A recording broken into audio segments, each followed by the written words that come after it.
Oke, halo teman-teman dari investor, selamat datang di saham biasanya teknikal dan berbagi harian.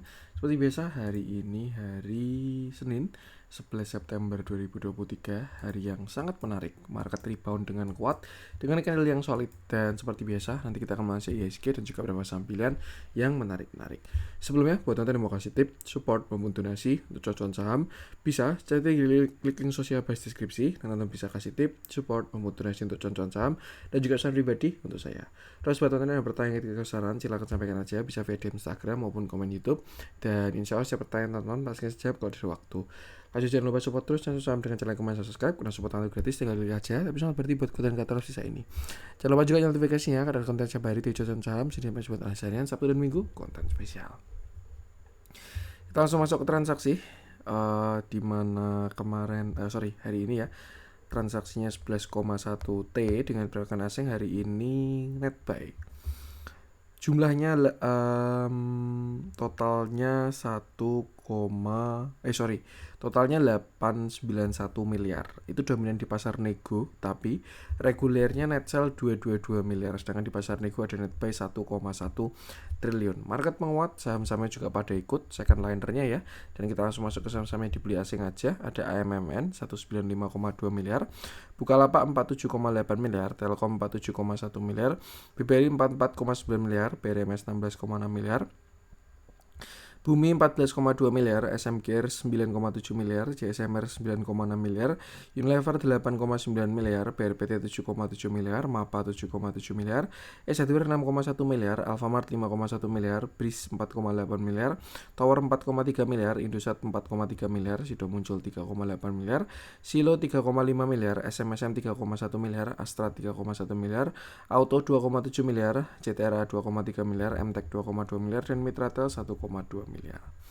Kita masuk ke saham jualan asing. Ada BBCA 124 miliar, Bank Mandiri 114 miliar, Goto 69 miliar, Adaro 61 miliar, MDK 58 miliar, Unitractor 45 miliar, HIL 37 miliar, BPNI 33 miliar, Mayora 10 miliar, Excel 10 miliar, BMTR 10 miliar, INTP 9 miliar, PTBA 8 miliar, Film 8 miliar, PTPS 8 miliar, NCKL 8 miliar, SMRA 7 miliar, MAPI 6 miliar, Antam 5 miliar, dan BSD 4 miliar. Oke, sekarang kita akan langsung masuk ke analisa teknikalnya IHSG yang mana masih on track juga. Kalau teman-teman ingat ya, view kemarin di mana kita pakai setup rising wedge dan dia sudah breakdown, dan kemarin Jumat itu rebound sedikit dari area support ya 6920 dengan candle reject yang lumayan walaupun belum bagus karena bodinya masih merah, cuman rejectnya cukup kuat menandakan bahwa 6920 ini adalah support IHSG saat ini.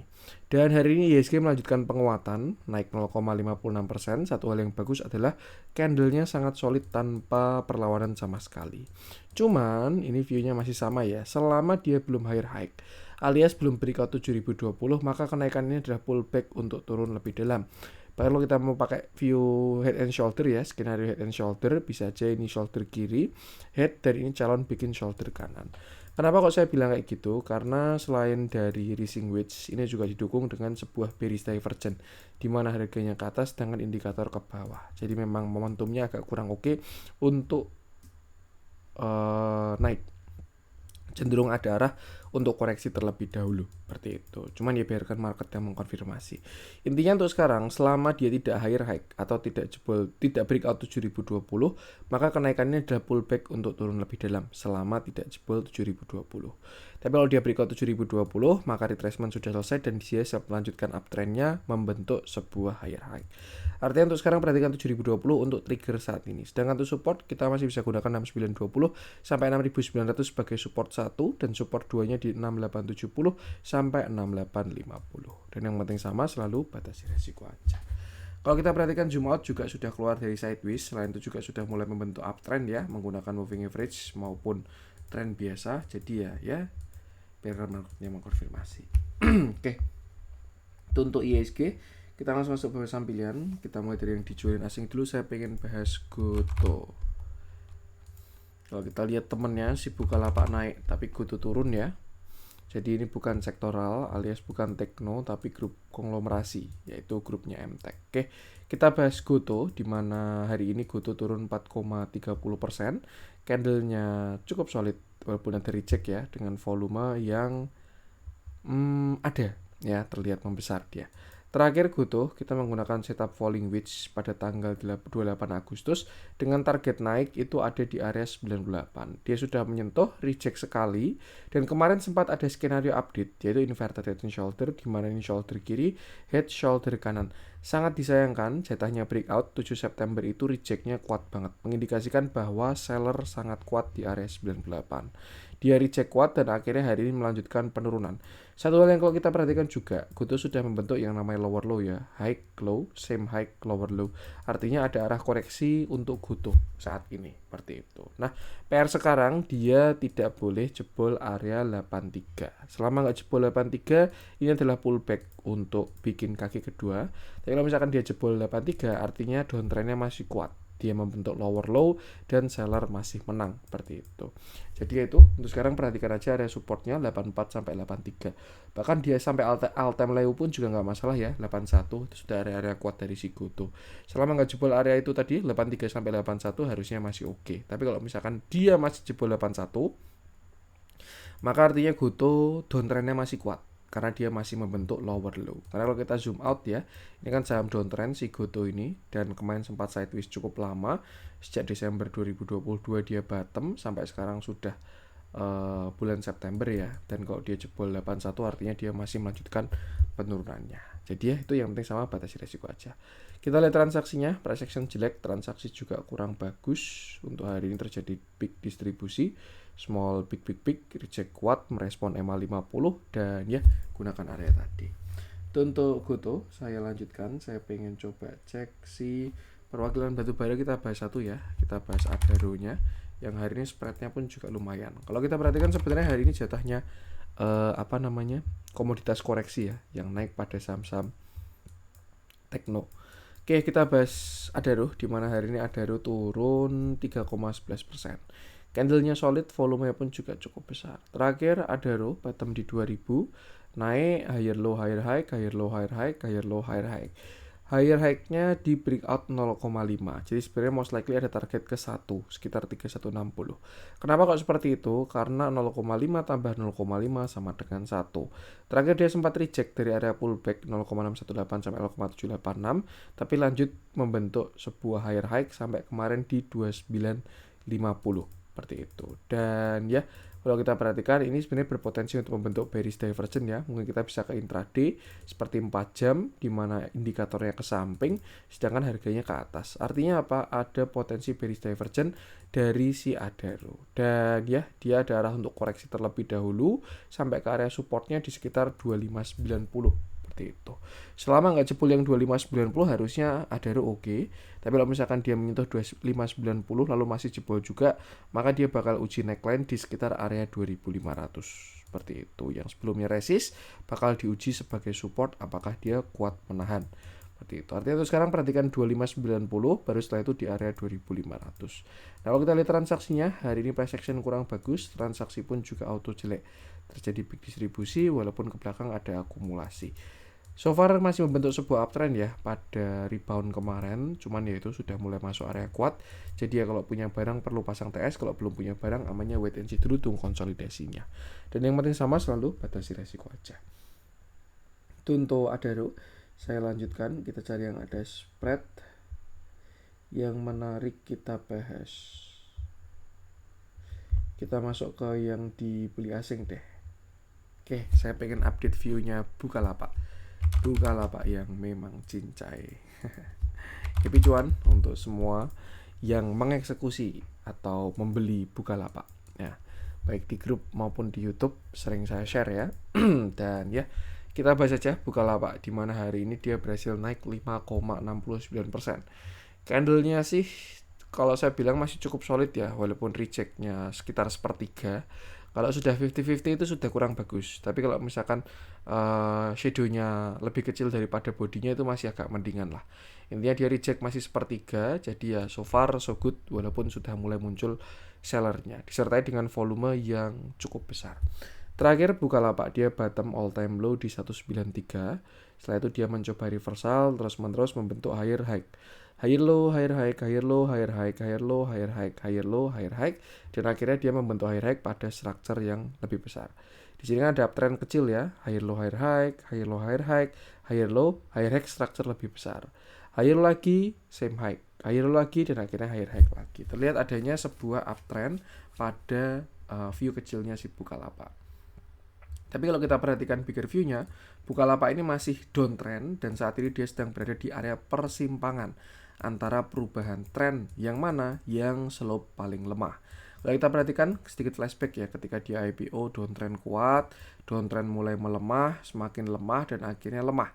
Downtrend yang terakhir ya, di mana mengukurnya menggunakan slope alias kemiringan. Dan kalau kita perhatikan bahkan dia punya structure uptrend dan sekarang sudah di persimpangan jalan. Simpelnya untuk sekarang si Bukalapak ini baru memang kena area resist krusial banget. Itu 268. Harusnya dari 260, 256 bahkan. 256 sampai 276 itu area krusial dari Bukalapak. Karena ada resist, area pullback, downtrend line, dan lain sebagainya. Kalau misalkan dia gagal breakout, ada potensi untuk retracement terlebih dahulu. Tapi kalau gagal break, ini jelas bakalan cakep banget. Seperti itu. Dan kalau kita perhatikan transaksi hari ini, saya rasa sih belum ada tanda-tanda serius ya. Maksudnya tanda-tanda yang meyakinkan lah antara dia breakout atau koreksi. Karena kalau breakout ada rejectnya juga, sedangkan kalau koreksi bodinya pun juga masih kuat. Seperti itu. Artinya apa? Kita masih perlu konfirmasi 1-2 hari ke depan. Apakah dia bakal membentuk konsolidasi di atas, atau dia mau retracement terlebih dahulu, dan lain sebagainya. Intinya, saat ini memang bukan area yang bagus untuk entry dari Bukalapak. Lebih ke arah pasang trailing stop bagi yang punya barang, karena dia sudah menyentuh area resist. Kalau misalkan teman-teman average-nya di bawah 240, trailing stopnya bisa agak santai, ya, karena 240 sudah jadi support baru dari si Bukalapak ini. Tapi kalau teman-teman average-nya di atas 240, menurut saya sih lebih bijak untuk merealisasikan profit sebagian. Kenapa? Karena misalkan dia nanti pullback ataupun retracement, maka support terdekatnya di 240. Artinya apa? Kondisinya teman-teman yang punya average di atas 240 itu masih BEP. Seperti itu. Tapi kalau misalkan dilanjut gimana mas? Ya masih punya setengah barang. Itulah pentingnya trailing stop. Nah, kita perkuat convictionnya dengan transaksi. Dan kalau kita lihat ini masih sangat bagus si Bukalapak ini. Makanya saya juga punya high conviction di sini ya untuk saham jagoan saya Bukalapak ini. Dari fundamental, teknikal, bandarmologi, foreign flow, semuanya oke. Saya nggak pom-pom karena saya juga nggak punya kemampuan untuk menggerakkan saham segede Bukalapak ya. Jadi intinya saya cuma sharing dari view saya aja, seperti itu. Satu hal yang menarik, entah kenapa saya kepikiran baru di jalan ya, naik motor, kenapa kok Bukalapak naik tapi yang lain enggak ya.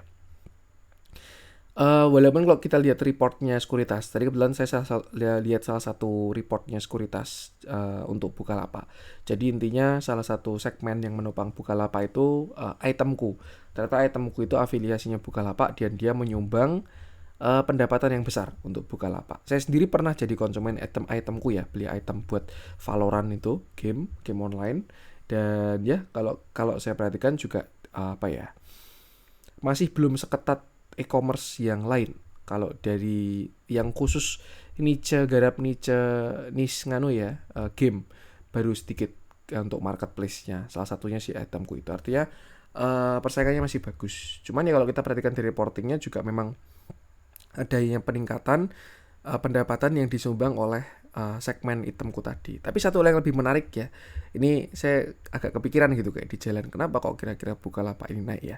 Saya jadi ingat gitu, dia kan dulu IPO, kalau teman-teman masih ingat ya IPO-nya Bukalapak itu dia dapat dana 20 triliun. Dan kalau teman-teman tak ingat, itu kan dana masih fresh money ya, alias jadi piutang jangka pendek. Karena sama Bukalapak itu dimasukkan ke obligasi deposito dan instrumen-instrumen tersebut lah, seperti itu, yang dia high risk. Kalau teman-teman ingat ya, saat ini kan suku bunga baru naik, itu katalis buat bond alias surat hutang lah, entah surat hutang pemerintah, obligasi perusahaan maupun juga deposito. Jadi ya mungkin malah jadi katalis bagus ketika peningkatan suku bunga saat ini. Ya intinya tadi bumbu-bumbu manis doang. Kalau misalkan teman-teman trade tinggal ikuti price action-nya aja. Yang jelas saat ini sudah mulai masuk area resist, jadi TS tetap perlu, jangan greedy. Dan kalau baru pengen entry, jangan FOMO, pantau konsolidasinya, atau kalau misalkan dia koreksi biarkan dia retracement terlebih dahulu. Untuk sekarang baru di resist 256 sampai 276. Sedangkan untuk support masih di area 240, itu terdekat. Baru nextnya 230 dan 210 seperti itu. Kita lihat transaksinya, cakep dan semakin cakep. Intinya jaga TS saja dan jangan lupa selalu batasi resiko. Itu untuk Bukalapak. Kita lanjutkan.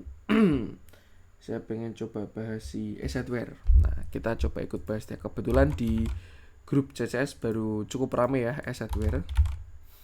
Saya pengen ikut bahas juga. Oke, kita bahas Esadware di mana hari ini Esadware berhasil naik 4,86%. Candle-nya bagus, solid dengan volume yang terlihat adanya penguatan. Cukup menarik ya ketika dia koreksi volumenya kecil-kecil, ketika hari ini dia naik volumenya membesar.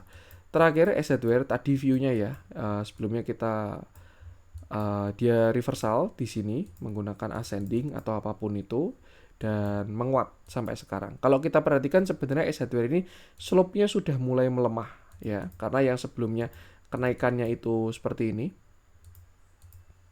Ini ya, dia kenaikannya seperti ini. Nah, ini kan mulai melandai. Dan bahkan di view terakhir tadi yang saya hapus tadi, Esadware ini mulai sideways. Kenapa? Karena dia membentuk same high. Nih. Artinya slope ini mulai melemah ya. Yang sebelumnya kenaikannya kuat, melemah, sideways seperti itu. Dan kalau misalkan dia ada konfirmasi, berubah tren, berubah structure alias dia jebol 655, maka dia reversal ya. Karena yang sebelumnya dia higher low higher high, higher low higher high mulai melemah, akhirnya masuk ke fase sideways, same high same low, same high same low, dan ketika dia breakdown low terbentuk lower high lower low, artinya jadi saham downtrend, pergerakan downtrend seperti itu. Nah, cuman kalau misalkan besok si Book Esadware ini berhasil breakout high alias kembali membentuk higher high, maka artinya Esadware masih bakal melanjutkan uptrendnya seperti itu. Dan PR tersebut adalah ketika si Esadware breakout 775 sampai 795. Karena itu adalah last high-nya dia. Kalau misalkan dia breakout area tersebut, mungkin kita buletin 800 sekalian ya. Kalau misalkan Esadware breakout 800, maka Esadware bakal melanjutkan kenaikannya. Dan kalau misalkan kita asumsikan sideways ini sebagai konsolidasi continuation, maka target maksimalnya mungkin bisa ke sini, setinggi tiangnya ya, di sekitar 1400. Cuman untuk urusan yang ini biarkan market yang mengkonfirmasi. Guys, kita sama, tinggal batasi resikonya aja seperti itu. Dan itu semua harus syaratnya breakout 800 dulu. Tapi lain cerita kalau misalkan besok Esadware putar balik, reject kuat, turun jebol 655, ya dia jadinya reversal. Artinya untuk sekarang dia masuk fase sideways, biarkan Esadware menentukan arah. Do not fiddle in the middle. Kalau misalkan mau entry buy on breakout, ya biarkan dia break dulu. Kalau baru mau entry buy on weakness, biarkan dia ke support dulu. Dan ya, perhatikan area tadi, jangan lupa selalu batasi resiko. Kalau kita zoom out sih juga masih saham downtrend ya, walaupun kemarin sudah reversal kecil, tinggal kira-kira dia bisa naik sampai mana. Mungkin kalau misalkan pakai view pullback, kita bisa tarik dari sini. Nah, ini ya, masih ada upside dikit dari si Esadware, mungkin di sekitar 940 targetnya dari Esadware ini, seperti itu. Another view, ini kalau kita mau agak apa ya namanya, sedikit imajinatif, kita bisa melihat yang nama inverse head and shoulder di sini, di mana shoulder kiri, head shoulder kanan, dan kalau target breakoutnya bakalan jauh ya. Cuma ini sama, konfirmasinya adalah ketika dia break 800. Dan intinya untuk sekarang view pendeknya Esadware perlu breakout 800 dulu. Kalau sudah break itu baru bakalan cakep seperti itu. Kita lihat transaksinya, ini masih bagus, konsisten akumulasi bahkan sampai saat ini ya. Even hari ini pun netral, maksudnya tidak ada distribusi, masih normal small netral. Dan kalau kita perhatikan baik bandar volume yang mana konsisten akumulasi, bandar movementnya konsisten juga, dan foreign flow-nya juga bagus, saya rasa sih masih oke untuk di hold. Biasanya ini jadi pendukung kalau misalkan kita galau kira-kira dia sideways-nya breakout atau breakdown. Itu bisa perhatikan transaksinya. Most likely bandarmologi itu kuat ketika saham di fase sideways alias fase akum, kalau nggak fase distribusi. Nah, itu valid di situ. Tapi kalau sudah membentuk tren ya, apalagi tren kuat, biasanya sudah carut-marut transaksi itu. Jadi ya ikuti price action aja. Tapi kalau baru sideways kayak gini, most likely ini kuat untuk tambahan data bandarmologi tadi ya, alias si analisa transaksi. Jadi kalau kita kuatkan convictionnya ini dari akumulasi ketika sideways, ada potensi menurut saya breakout. Cuman ya sekali lagi biarkan market yang mengkonfirmasi. Tugas kita hanya batasi resiko. Untuk resist tadi di 775 sampai 800, sedangkan supportnya untuk sekarang TS1-nya di sini 715 sampai 710. Tuh, sedangkan support 2-nya ada di sini 690, baru support krusialnya sideways-nya di 655. Dan penting sama selalu batasi resiko aja. Itu untuk Esadware. Saya lanjutkan. Kita cari yang ada spread lagi. Saya pengen masuk ke yang merah-merah. Barangkali ada yang menarik untuk dibahas.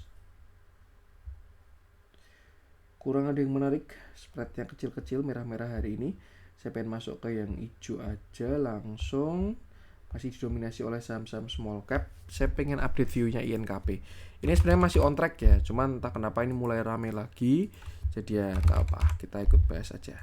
Karena saya ingat saya memang targetnya di sini 10.075 sampai 10.400. Oke, kita bahas INKP.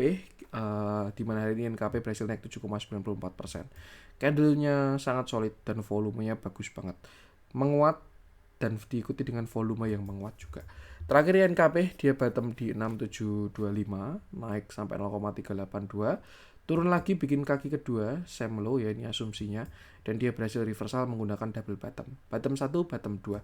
0,382 dikali 2 targetnya sebenarnya di area pullback ya, 0,618 sampai 0,786. Makanya kemarin dia sempat galau. Turun lagi, sideways, konsolidasi, dan akhirnya hari dia menentukan arah lagi.